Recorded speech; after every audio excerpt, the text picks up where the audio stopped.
ಬೆಂಗಳೂರು ಹೈದರಾಬಾದ್ ಹೈವೇಲಿ ದೇವನಹಳ್ಳಿ ಹತ್ರ ಸುಮಾರು ಹೋಟ್ಲುಗಳಿದಾವೆ. ಇನ್ನು ಎಷ್ಟು ದಿನ ಅಂತ ಅದೇ ಥರದ ಇಡ್ಲಿ ಸಾಂಬಾರನ್ನ ತಿಂತೀರಾ?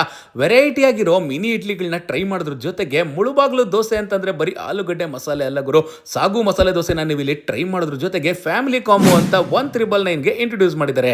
ಯಾವ್ದಪ್ಪ ಈ ಜಾಗ ಅಂದ್ರೆ ಶೆಲ್ ಪೆಟ್ರೋಲ್ ಬಂಕ್ ಪಕ್ಕದಲ್ಲೇ ಲೊಕೇಟ್ ಆಗಿರೋ ಆರಾಧ್ಯ ಗ್ರ್ಯಾಂಡ್ ಅನ್ಬಿಟ್ಟು ಸ್ಪೇಷಿಯಸ್ ಆಗಿರೋ car parking, comfortable seating, AC fine dine restaurant ಗುರು. ಇದು ಬ್ರೇಕ್ಫಾಸ್ಟ್ ಅಲ್ಲೇ ಇನ್ನು ಎಷ್ಟು ದಿನ ಅಂತ ಅದೇ ಇಡ್ಲಿ ಸಾಂಬಾರ್ನ ಟ್ರೈ ಮಾಡ್ತೀರಾ? ಇಲ್ಲಿ ಸಿಗೋ ವೆರೈಟಿ ಆಗಿರೋ ಮಿನಿ ಇಡ್ಲಿಗಳನ್ನ ಟ್ರೈ ಮಾಡಿ. ನಾನಂತೂ ಇಲ್ಲಿ ಟೊಮೆಟೊ ಇಡ್ಲಿ ಮತ್ತೆ ಪೀನಟ್ ಇಡ್ಲಿನ ಟ್ರೈ ಮಾಡಿದೆ. ಏನೇ ಹೇಳಿ ಟೊಮೆಟೊ ಇಡ್ಲಿ ಅಂತೂ ಅಲ್ಟಿಮೇಟ್ ಆಗಿತ್ತು. ಮುಳುಬಾಗ್ಲು ಜೋಡಿ ಮಸಾಲೆಯಲ್ಲಿ ನನಗಂತೂ ಸಾಗು ಮಸಾಲೆ ದೋಸೆ ಅಂತೂ ಸಿಕ್ಕಾಬಟ್ಟೆ ಇಷ್ಟ ಆಯ್ತು. ಇನ್ನು ಮಧ್ಯಾಹ್ನ ಲಂಚ್ಗೆ ವಿಸಿಟ್ ಮಾಡಿದ್ರೆ ಸೌತ್ ಇಂಡಿಯನ್ ಲಂಚ್ ಇದೆ, ಅದರಲ್ಲೂ ಚಿರೋಟಿ ಪೇಣಿ ಊಟ ಅಂತ ಕೂಡ ಸಿಗ್ತಾ ಇದೆ ಗುರು.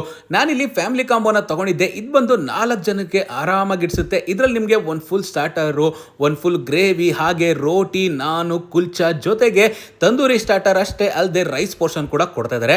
ಮೊದಲಿಗೆ ಗುಂಟೂರು ಗೋಬಿನ ನಮ್ಮ ನಳಮಹಾರಾಜರು ಟ್ರೈ ಮಾಡಿ ಸಕ್ಕತ್ತಾಗಿದೆ ಅಂತಂದ್ರು. ಸಾಫ್ಟ್ ಕ್ವಾಲಿಟಿಯ ಪನ್ನೀರ್ಗೆ ಫ್ಲೇವರ್ ಕೊಟ್ಟು ತಂದೂರಿ ಮಾಡ್ಬಿಟ್ಟು ಕೊಟ್ಟಿರ್ತಾರೆ. ತಿಂತ ಇದ್ರೆ ಟೇಸ್ಟ್ ಅಂತೂ ಸಕ್ಕತ್ತಾಗಿತ್ತು. ಇನ್ನು ಗ್ರೇವಿ ಒಟ್ಟಿಗೆ ರೋಟಿ, ನಾನು, ಕುಲ್ಚಾ ಯಾವ್ದು ಬೇಕಾದ್ರೂ ನೀವು ಟ್ರೈ ಮಾಡಬಹುದು. ಸೂಪರ್ ಟೇಸ್ಟ್ ಅಂತಾನೆ ಹೇಳ್ತೀನಿ. ರೈಸ್ ವಿಚಾರಕ್ಕೆ ಬಂದ್ರೆ ಗೋಡಂಬಿ ವೆಜ್ಜೀಸ್ ಎಲ್ಲ ಹಾಕಿ ಮಸಾಲಾದಾರವಾಗಿ ಒಂದು ಒಳ್ಳೆ ಬಿರಿಯಾನಿನ ಮಾಡ್ಕೊಟ್ಟಿದ್ರು. ತಿಂತ ಇದ್ರಂತೂ ಟೇಸ್ಟ್ ಸಕ್ಕತ್ ಇಷ್ಟ ಆಯ್ತು. ಡೆಸರ್ಟ್ಸ್ ಅಲ್ಲಿ ಕ್ಯಾರೆಟ್ ಹಲ್ವಾನ ಕೊಟ್ಟಿರ್ತಾರೆ. ಇದು ಸಾಲಿಲ್ಲ ಅಂದ್ರೆ ನಾವು ಒಂದು ಎಕ್ಸ್ಟ್ರಾ ಐಸ್ ಕ್ರೀಮ್ ತಗೊಂಡು ಟ್ರೈ ಮಾಡಿದ್ವಿ. ಜಾಗ ನೆನಪಿದೆಯಲ್ಲ, ದೇವನಹಳ್ಳಿಲಿರೋ ಆರಾಧ್ಯ ಗ್ರ್ಯಾಂಡ್ ನ ವಿಸಿಟ್ ಮಾಡಿ.